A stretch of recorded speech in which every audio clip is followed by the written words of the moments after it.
That's all you are, is consciousness. You have created the entire journey that you have created within your consciousness. You have not really come from anywhere. You have not really gone anywhere. You have not really come from any when, or gone any when, or are going any when.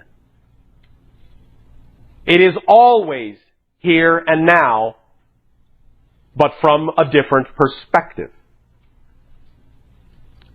So experience and creation are nothing but shifts in perspective of the same one here and now that always has been, is now, and always will be.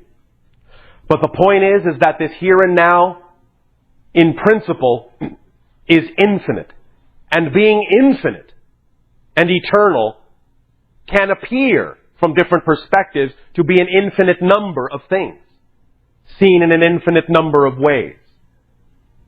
That's what all of you and all of us are all the different ways of looking at the one, here and now, all that is.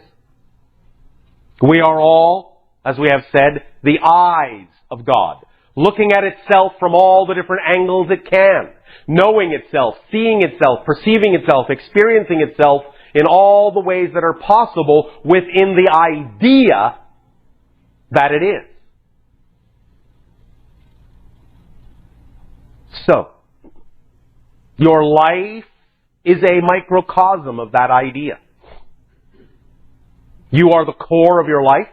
You are the all that is of your life.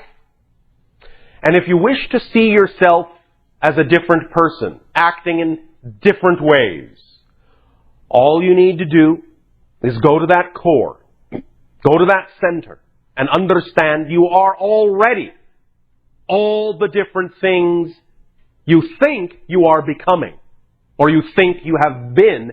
You are already those things right now. To whatever degree you are willing to know that, not just believe it, but know it with absolute certainty, is the degree to which you will perceive that you are who you prefer to be. That's all it takes. The willingness to know who you really are, what you really are, the willingness to see yourself from the perspective of your preference, knowing it is just as valid as any other perspective you have ever had or will ever have. And it's all about how you see yourself. Knowing that each is valid, each is true, that all truths are true, that all paths are valid, and just another way of being who and what you are. Give in to that would be my suggestion. The rewards are great. And we talk of knowing.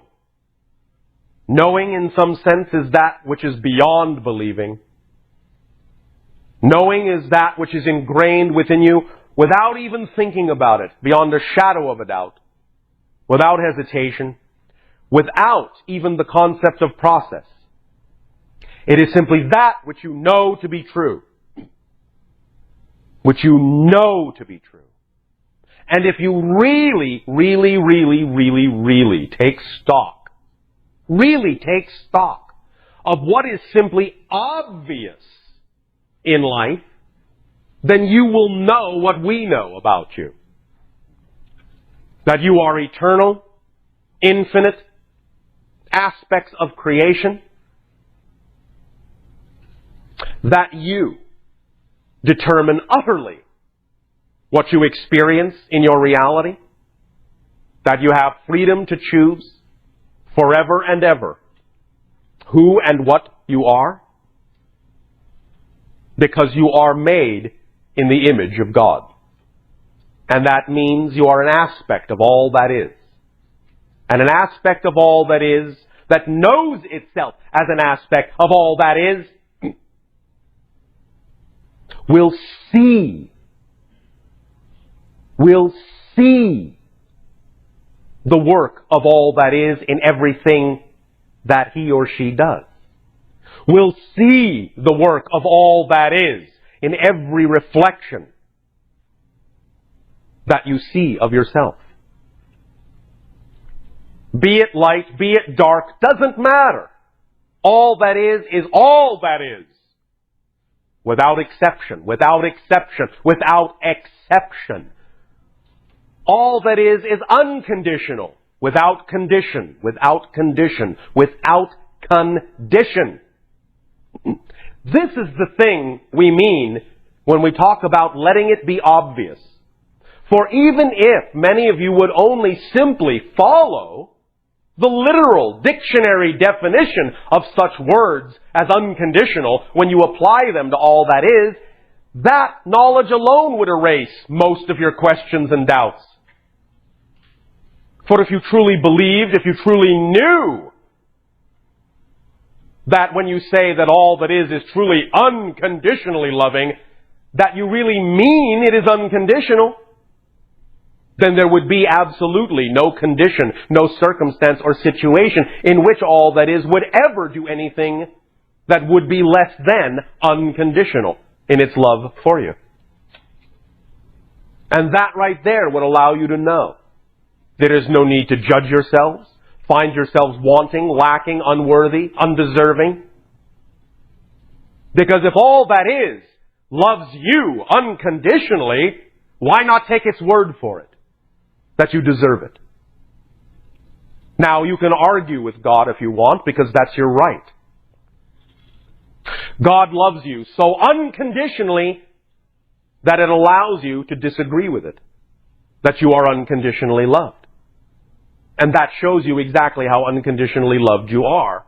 Because you can actually know, or believe, or think, or experience that you're not unconditionally loved. And that is real unconditional love. Doesn't try to make you believe you're unconditionally loved. Doesn't force you in any way, shape, or form to believe or to know you are unconditionally loved. That's how unconditionally loved you are.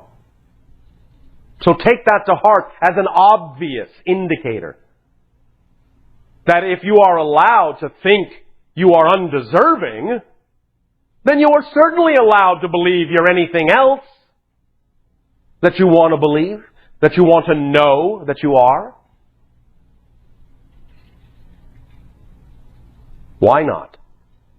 Perhaps more of you would find greater benefit in your spiritual path, in your spiritual growth, in your spiritual pursuit, if instead of asking why, more often you would ask why not.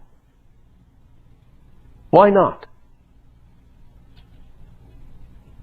And to understand that physical reality as an experience is no less spiritual than any other experience. Because you are spirit. It has been said many times on your planet by those that understand and recognize that you are not humans having a spiritual experience. You are spirits having a human experience. So allow yourself to understand that the human experience is just as spiritual as any other experience because a spirit is having it.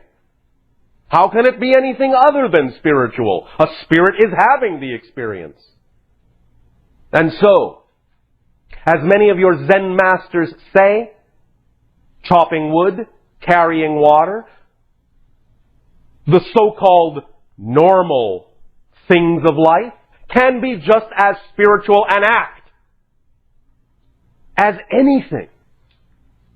Anything. If done from a place where you know who you are. And done from a place where you understand the relationship of what you are doing to all that is. And done from a place where you know that it is simply one valid way, just one, out of an infinite variety of ways, to express all that is. To have an experience of all that is, for all that is to have an experience of itself. All that is, when it experiences itself, chopping wood, carrying water, cleaning out a closet, does those things, in that sense, as all that is, in the way that all that is would do it. You can too. Remember that everything is neutral. The meaning you give it is the effect you get out of it. So if you chop wood, carry water, clean your closet as if it is somehow beneath all that is dignity to do such a thing, you will only experience it in a limited way. And all the frustration and resistance will come to bear that are part and parcel of the idea of viewing something as beneath, not worthy of, less than. But if you do it as all that is, then you will find the miracles and the magic are the natural order of things. And the idea of chopping wood, carrying water, cleaning closets will be done in a manner that is itself an expression of joy. And you never know what that actually may mean. You may actually wind up physically doing it yourself, or by staying in the appropriate state of being in unconditional joy with the idea that everything is an expression of all that is, then you may find that you will attract into your life synchronistically some unexpected methodology by which that thing will get done, and it won't necessarily be in the way that you thought. Perhaps someone will simply knock on your door and say, "I'm here to clean your closet for you." Perhaps you will open the closet door and all of the stuff will simply be gone. Or perhaps you will roll up your sleeves and say, "The time it's going to take me to clean this closet is going to give me the time I need to think about a process I'm going through, and it will be the perfect amount of time, and by the finish of the cleaning of the closet, I will have come to a conclusion that I need to come to. So I will use it as a meditation." There are infinite ways in which you could look at this if you come from the perspective of doing it from the viewpoint of all that is. The point is, your imagination will illuminate, and your synchronicity and life will illuminate for you what would be the path of least resistance and the most joyful way in which something can be experienced if you will come from that vibration, and not the vibration that somehow this can't possibly be something that has anything at all to do with what I really should be doing. But if that is what you have created, then at that moment, you have created it in your life for a reason. Even if you've created it so that you will know you never want to create it again, it's still there at that moment for the reason to learn that lesson. So using it fully will allow you to learn the lesson and find out you may never need to do that again.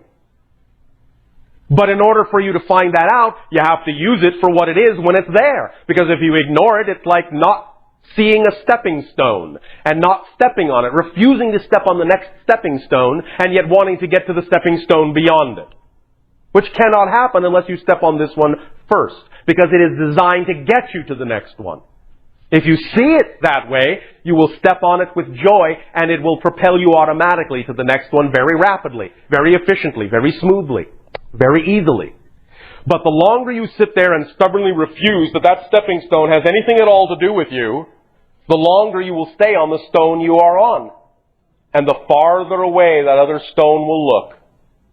Because it will seem as if you have filled the gap between the stones with so much space and time that you will never get there.